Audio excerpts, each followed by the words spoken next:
The following video is based on play of an in-development build of Final Fantasy XIV Dawntrail, and the content in the final version is subject to change, so don't pay too much attention to anything in here for numbers and things like that, as it will likely be changed in the final version.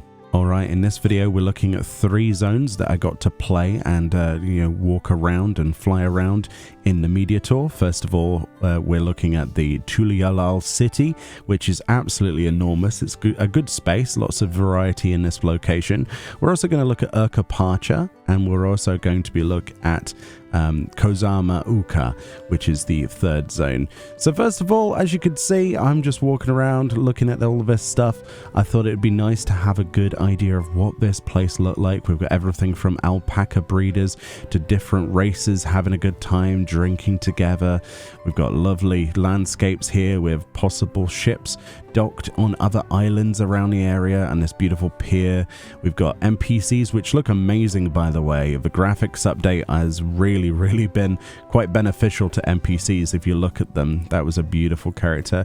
Lovely scenery around here, lots of crops being made. This is some of the gear that I saw that I don't recognize, that I desperately want to know where it's from, and I want to farm that. We have beautiful landscapes. Like I say, it was very sunny. I was very fortunate because some of the other times I came back to the city, it was raining, as you would imagine, and quite foggy. We've got people eating tacos, having a good time there, all of the different races intermingling. This is the market district. I must say that there is a significant lack of NPCs because they turned the majority of them off for our preview, and a lot of the NPCs, when you talk to them, they just said welcome to Tuliyollal. That's a media tour thing. Obviously this will be a lot more hustle and bustle, so it was to prevent us from looking at something that we weren't supposed to look at, basically. Lots of different people. You'll notice lots of people eating tacos. There's so many tacos being eaten in this city. It's wonderful.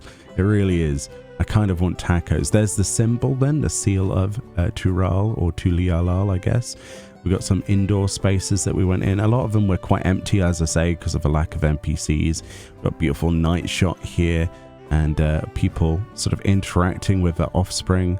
This is actually the main hall then that leads to the big building where in the trailer for Dawntrail you fight against Galul Jaja, right? So this is the big hall. I did try to go in the big door at the top there. It is closed off. You cannot get in there, so presumably that'll be part of a cutscene. But again, this palace area is absolutely beautiful. We got some people taming beasts.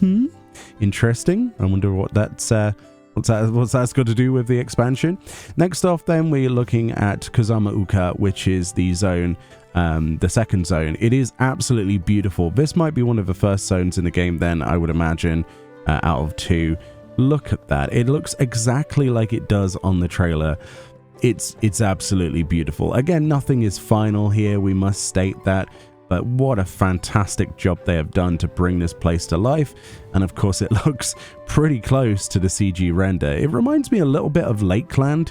I think I can be forgiven for calling it Lakeland 2.0 in some places, but then the lower section has all this tropical area, so it's split into a northern section and a southern section, presumably much like the fringes or the peaks or any of that kind of content. Look at the foliage here, the grass, all of these bushes, the leaves, everything is just so, it's just so intense, isn't it? So much more than there ever used to be. It looks like a completely different game.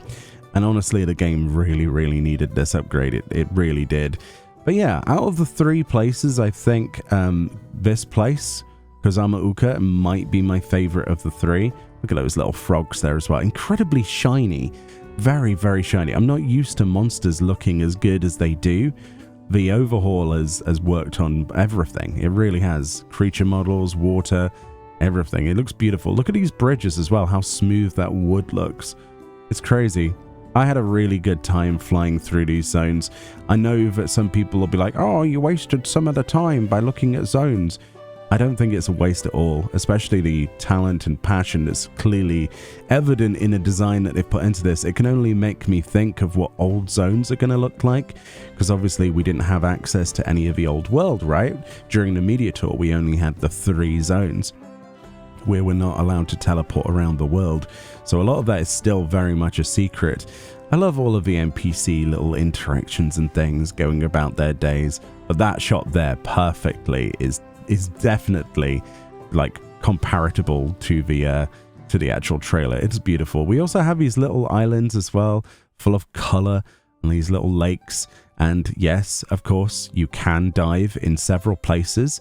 And this place in particular, I would imagine it's got like spearfishing sections and things like that, all that kind of content. It wasn't, especially beautiful down here. There wasn't lots of corals and things, just lots of seaweeds and other growths. But it really looks amazing looking back at the surface with that, how the water looks. It's really, really cool. Some of the monsters are just mind-blowing that we had access to. I don't know if we're going to see all of the monsters. We got some good examples. We've got Marlboros and things like that, and weird bugs and flying creatures. Yeah, the flora and the fauna both look incredible. And of course, the NPCs that inhabit this. Again, looking at this, you don't really get a picture of what the storyline's going to be or anything like that, and that's the thing for me. It's environmental storytelling. You can get a certain amount from it, and I don't know, maybe it's too much, but it's fantastic. These are the moblins then. This is the moblin area, one of the new tribes. Presumably we'll have lots of quests with them in the future. I love their architecture. It reminds me very heavily of Final Fantasy XI more than anything, or a cross between that of what we've already seen in like Idleshire and the Dravanian hinterlands, that area. But yeah, there the moblins are hard at work with their little rucksacks on with little backpacks and bits. Got some iguanas and things like that. I was just having a great time flying around, seeing what different kinds of monsters there were, until this fella, this weird fish guy, I'm sure they've reused that model before, but he looks beautiful, decided to attack me. And then I saw this. So I was like, this doesn't look like anything else that I've seen so far.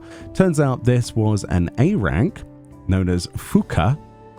So of course, I had to do the call. We got everybody that was free and available. I think we got 2 groups of 8 in total. We had people, other content creators like Sarah Jane and Pint, and we had some great times basically doing some stuff in the game. But the A rank was fun. Essentially, it has very simple mechanics. It will do like a conal, it will do a circle AoE in the middle, and it will also dash across the screen. So where it dashes to, it will do an AoE under it. You don't stand in the AoE, and also you don't stand where it's facing. We also got a preview at Aesthetics, a brand new tombstone. So I'm glad we did that, because I didn't think we'd have the ability to see one of the new tombstones, but we've got the Aesthetic tombstone, which is brand new. This then is the obviously the next zone along. This is Urkapacha. Now Urkapacha to me is kind of everything I would have wanted from that kind of Peruvian-esque landscape. It is absolutely enormous. Of course, those mountains in the backdrop there are all, non-accessible, but it gives you a good idea of what Tuliyollal in a continent sense looks like. We've got a massive mountain there that's heavily tied into the lore. And then as we scroll down, this place has an incredibly high ceiling height, flying height limit. There's also claw marks that are on fire across most of the mountainsides, as if like a dragon's been here, as well as like weird craters, like explosion marks. Very interesting. There's also this place over here that we couldn't get to. There's an invisible wall that's got like a salt fields or something, like, I don't know, rice paddies or something. These guys are not happy with me being here, these mountain giant guys. And yeah, honestly, it's just a good mix of different architectures. We've got lots of different flora and fauna. I found this cave that's well lit, that's beautiful. And as we go through, we've got this beautiful garden-esque area. So of course, I had to do the only thing that anybody rightfully would, right, in the flower situation, test those new physics. And of course, here you go, me running through some flowers and ruining all of those petals. But I'm so glad that's a feature. We've got this beautiful view here of this mountainside, sort of temple ruins. Beautiful, beautiful. Looks like Machu Picchu, doesn't it? The blizzard just decided to come out of nowhere again. This guy was used on a B rank that I thought earlier on as well as some other mobs.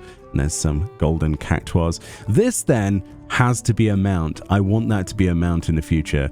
A cart pulled by an alpaca. We need it. But yeah, that's pretty much my coverage of all of these areas of what I could share with you. I hope that was helpful, and I hope you have a good time in Dawntrail. I cannot believe how beautiful this game looks. See you all next time for more.